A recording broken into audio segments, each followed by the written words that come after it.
अलग अलग प्रकार की भूमियों का अलग अलग फल होता है। आकार में चौकोर और हाथी के समान फैली हुई, वृत्ताकार, घड़े के आकार की और भद्र पीठ युक्त भूमि, यानी जिसकी लंबा और चौड़ाई समान, मध्य भाग समतल हो, धन धान्य आदि देने वाली होती है। अगर भूमि शिवलिंग के आकार की हो तो यह साधुओं के लिए श्रेष्ठ होती है। ईशान कोण यानी उत्तर पूर्व में भूमि अगर नीची हो तो वह पुत्र और धन लाभ प्रदान कराने वाली होती है। त्रिकोणाकार यानी तिकोने के आकार की भूमि पुत्र की हानि कराने वाली होती है। गाड़ी के आकार की यानी शकटाकार भूमि सुख की हानि कराने वाली होती है। बीजने यानी पंखे के समान जो हाथ का पंखा होता है, ये भूमि धर्म की हानि कराती है। मृदंग के आकार की या बांस की आकृति के समान भूमि वंश की हानि कराने वाली होती है।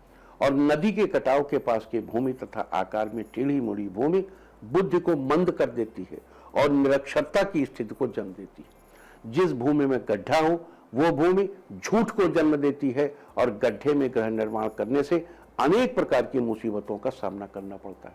वहीं चौराहे पर घर बनाने से कीर्ति का नाश होता है।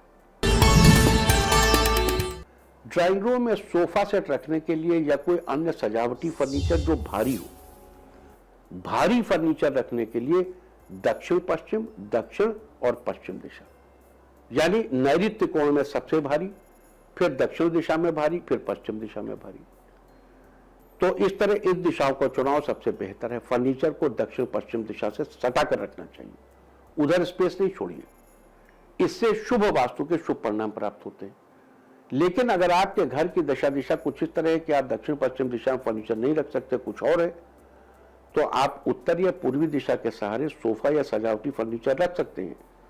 लेकिन ध्यान रहे कि इन दिशाओं में फर्नीचर रखते समय दीवार से फर्नीचर कम से कम 6 से 8 इंच की दूरी पर रखें।